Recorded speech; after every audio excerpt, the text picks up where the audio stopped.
కేటీఆర్ గారు మహబూబ్నగర్ జిల్లాలో కొన్ని కార్యక్రమాల్లో పాల్గొని ఆ సందర్భంగా కొన్ని వ్యాఖ్యలు చేశారు. ప్రధానమంత్రి మీద వ్యాఖ్యలు చేశారు. అదే విధంగా కరోనా పైన ఈ రాష్ట్ర ప్రభుత్వం ఎంత నిర్లక్ష్యం వహించిందో ఆ నిర్లక్ష్యం వహించిన విషయాన్ని చెప్పుకోకుండా దానివల్లనే ఈ రాష్ట్రంలో ఇంత పెద్ద ఎత్తున కేసులు పెరిగినటువంటి విషయాన్ని మరుగున పెట్టేటటువంటి ప్రయత్నం చేస్తున్నారు. కరోనా పరీక్షల నిర్వహణపై ప్రతిపక్షాలు అనవసరంగా నోరు బారేసుకుంటున్నటువంటి మాట మాట్లాడినారు. అనవసరంగా ఎవ్వరు నోరు బారేసుకుంటలేరు. కరోనా బాధిత కుటుంబాలలో ఉన్నటువంటి వారిని పరీక్షలు పూర్తి స్థాయిలో చేయకుండా కరోనా టెస్టులని మధ్యలోనే నిలిపేసి లాక్డౌన్ పీరియడ్ అయిపోగానే కరోనా టెస్టులను ఆపేసి ఆ రోజే హెచ్చరించింది బీజేపీ పార్టీ. ఎలాంటి సింప్టమ్స్ లేకపోయినా కరోనా పాజిటివ్ కేసెస్ చాలా ఉన్నాయి. దీనివల్ల క్యారియర్స్ గా మారి పెద్ద ఎత్తున ఈ కరోనా బారిన పడేటటువంటి వారి సంఖ్య పెరిగేటటువంటి అవకాశం ఎక్కువ ఉంటుంది. కాబట్టి ఎంబడే నియంత్రించడానికి ఈ యొక్క టెస్టులను ఆపకండి, టెస్టులని జిల్లాల అంటే ప్రతి ఒక్క జిల్లా కేంద్రాల్లో ఇమ్మీడియట్ గా చేసేటటువంటి ఏర్పాట్లు చేయండి అని మొదటి నుంచి బీజేపీ పార్టీ రాష్ట్ర ప్రభుత్వానికి హెచ్చరికలు చేస్తూనే ఉంది, వాళ్లకు విజ్ఞప్తులు చేస్తూనే ఉంది. అయినప్పటికీ పెడచెవిన పెట్టి హైకోర్టు మొట్టికాయలు వేసేంత వరకు కూడా వీళ్ళు పరీక్షలు పెంచకపోగా ఈరోజు మళ్లీ ప్రతిపక్షాలను బీజేపీ పార్టీని దేశంలో కేసులు ఎక్కడ లేవా, ఈ రాష్ట్రంలోనే ఉన్నాయా అన్నటువంటి మాట మాట్లాడడానికి రాష్ట్రంలో కాదు ప్రపంచంలోనే కేసులు ఉన్నాయి. కేసులు పెరగకుండా ఏ విధమైనటువంటి చర్యలు తీసుకోవాలో ఆ చర్యలు ఈ రాష్ట్ర ప్రభుత్వము టీఆర్ఎస్ ప్రభుత్వం తీసుకోలేదు అనేదే మా యొక్క వాదన. కేటీఆర్ గారు అంటున్నారు, ఐసీఎంఆర్ మార్గదర్శకాల ప్రకారమే రాష్ట్రంలో కరోనా పరీక్షలు జరుపుతున్నాం అంటున్నారు. ఐసీఎంఆర్ గైడ్ లైన్స్ దేశం మొత్తం ఒకటే గైడ్ లైన్స్ ఉన్నాయా, లేకపోతే తెలంగాణ రాష్ట్రానికి ఏమైనా ప్రత్యేకమైనటువంటి గైడ్ లైన్స్ ఇచ్చిండ్రా? తెలంగాణ పరీక్షలు చేయొద్దు ఏమైనా వేరే గైడ్ లైన్స్ ఇచ్చిండ్రా? పక్కలో ఉన్నటువంటి ఆంధ్రప్రదేశ్ రాష్ట్రంలో దాదాపు 12 లక్షల మందికి పరీక్షలు జరిపితే మన రాష్ట్రంలో దాదాపు 1,70,000 మందికి మాత్రమే ఇప్పటి వరకు పరీక్షలు జరిగినాయి. అంటే కారణం ఏంది? మీరు పరీక్షలు జరుపుతలేరు, పరీక్షలు జరపండి. మీరు చేస్తున్నటువంటి టెస్టుల ద్వారా పర్సెంటేజ్ శాతము పోల్చుకుంటే అక్కడికి ఇక్కడికి చాలా పెద్ద ఎత్తున మన దగ్గర కేసులున్నాయి. వాళ్ళ దగ్గర 10% కేసెస్ వస్తుంటే మన దగ్గరనేమో 30%, 25%, 30% కేసెస్ వస్తున్నాయి. దాన్ని నిర్లక్ష్యం వహించొద్దండి. పరీక్షలు చేయకపోవడం వలన ఈరోజు కరోనా పెద్ద ఎత్తున వ్యాప్తి చెందిందనేటువంటి మాట మేము మాట్లాడుతుంటే దాన్ని పక్కన పెట్టేసి దేశంలో భారతదేశం ప్రపంచంలో 3వ స్థానంలో ఉంది, ఇది ప్రధాని మోదీ గారి వైఫల్యంగా భావించాలా అని మాట్లాడుతున్నాడు కేటీఆర్ గారు.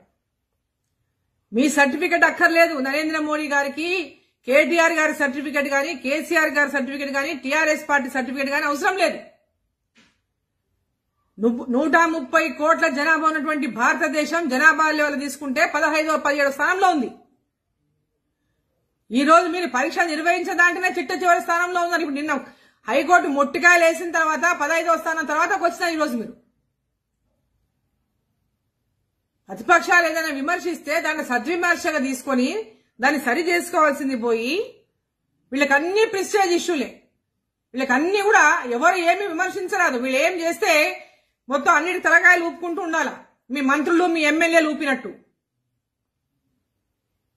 కేటీఆర్ గారు, మీరు ఇంకా కరోనా విషయంలో మిమ్మల్ని మీరు సమర్థించుకునేటువంటి ప్రయత్నం చేయకండి. వీలైనన్ని కేసులు ఎక్కువ కేసులు చేసి ఉంటే ఈ రోజు కరోనా ఈ రాష్ట్రంలో ఇంత పెద్ద ఎత్తున వ్యాప్తి చెందేది కాదు.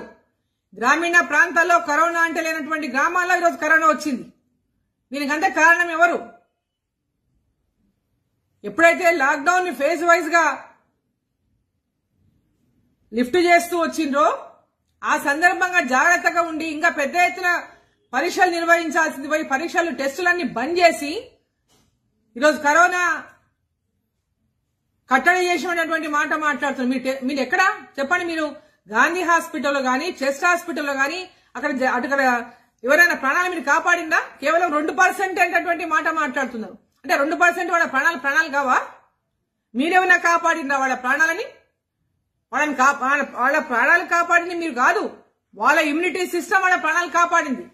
ఎవరినైతే ప్రాణాలు కాపాడాల్సినటువంటి అవసరం ఉన్నదో మీ ఎవరిని బతికించలేదు.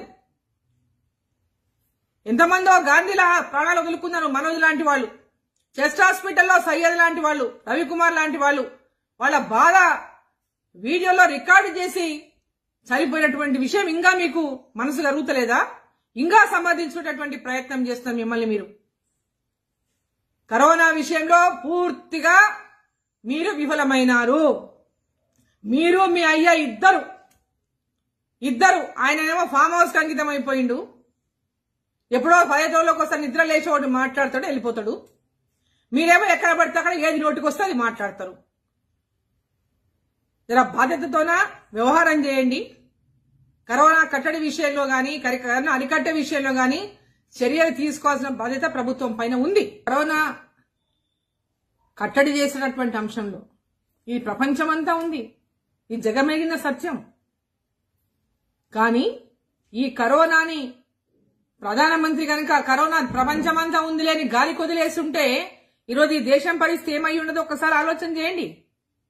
సరైన సమయంలో లాక్డౌన్ ను ప్రకటించి ప్రజలకందరికీ కూడా ఈ కరోనా పైన ఒక అవగాహన కల్పించి, చైతన్యం కల్పించి, ప్రతి ఒక్కరిని కూడా అలర్ట్ చేసి ఈ కరోనా పైన ఏ విధంగా జాగ్రత్తలు వహించాలి, రాకుండా ఎట్లా రక్షించుకోవాలి అనేటటువంటి విషయంలో ప్రజల ముందుకు వచ్చి పదే దేశ ప్రజలను కాపాడుకునేటువంటి ప్రయత్నం చేసినటువంటి ప్రధానితో మీకు అసలు పోలికే లేదు. వారి గురించి మాట్లాడేటటువంటి స్థాయి మీకు లేదు. భారతీయ జనతా పార్టీ ఈరోజు టీఆర్ఎస్ పార్టీ ఇక్కడ అధికారంలో ఉంది కదా అని పక్కన పెట్టలేదు. ఈ దేశంలో ఉన్నటువంటి అన్ని రాష్ట్రాలను కూడా ఒకే రకంగా చూస్తూ ఈ యొక్క కరోనా కట్టడి విషయంలో, కరోనా సమయంలో రాష్ట్రాలకు ఆర్థిక సహాయం అందించే విషయంలో పూర్తిగా మీలాగా ప్రతిపక్షాలంటే పక్కన పెట్టడము, ప్రతిపక్షాలంటే వాళ్ళ సలహాలు అవసరం లేదని, ప్రతిపక్షాలంటే వాళ్ళ అడగాల్సిన అవసరమే లేదని ఆ యొక్క లక్ష్యంతో ప్రధానమంత్రి గారు ఉండుంటే ఈరోజు ఈ దేశంలో కరోనా ఎట్లా ఉండదో ఎవరు ఊహించలేరు. దేశంలో ఉన్నటువంటి అన్ని రాష్ట్రాల ముఖ్యమంత్రులతో ఎప్పటికప్పుడు వాళ్ళతో మాట్లాడి ఆ రాష్ట్ర పరిస్థితులు తెలుసుకొని వాళ్ళకి అవసరమైనటువంటి సలహాలు సూచనలు చేస్తూ వాళ్ళ సలహాలు సూచనలు తీసుకుంటూ ముందుకెళ్లినటువంటి ఒక గొప్ప నాయకుడు నరేంద్ర మోడీ గారు, మన దేశ ప్రధాని. మీరున్నారు ఇక్కడ ఎందుకు? మీకెవరి సలహాలు అవసరం లేదు, ప్రతిపక్షాల యొక్క వాళ్ళ ఆలోచనలు అవసరం లేదు, వాళ్ళ సలహాలు అవసరం లేదు, వాళ్ళ సూచనలు అవసరం లేదు.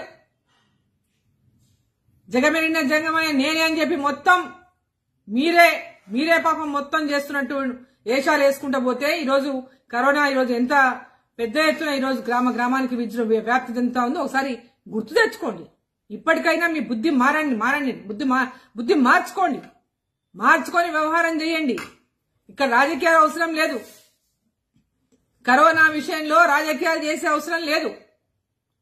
కరోనా విషయంలో అందరి బాధ్యత, మన ప్రజల్ని మనం కాపాడుకోవాల్సిన బాధ్యత మన అందరిపైన ఉంది.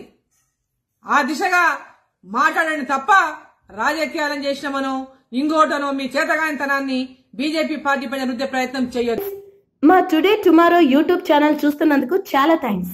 మరిన్ని లేటెస్ట్ వీడియోస్ కోసం వెంటనే సబ్స్క్రైబ్ చేయండి. అలాగే ఈ బెల్ ని కూడా రింగ్ చేసేయండి. మా నోటిఫికేషన్స్ అన్ని మీ మొబైల్లో వస్తాయి. అలాగే మా వీడియోస్ మీకు నచ్చితే లైక్ చేయండి, షేర్ చేయండి, నచ్చకపోతే కామెంట్ చేయండి.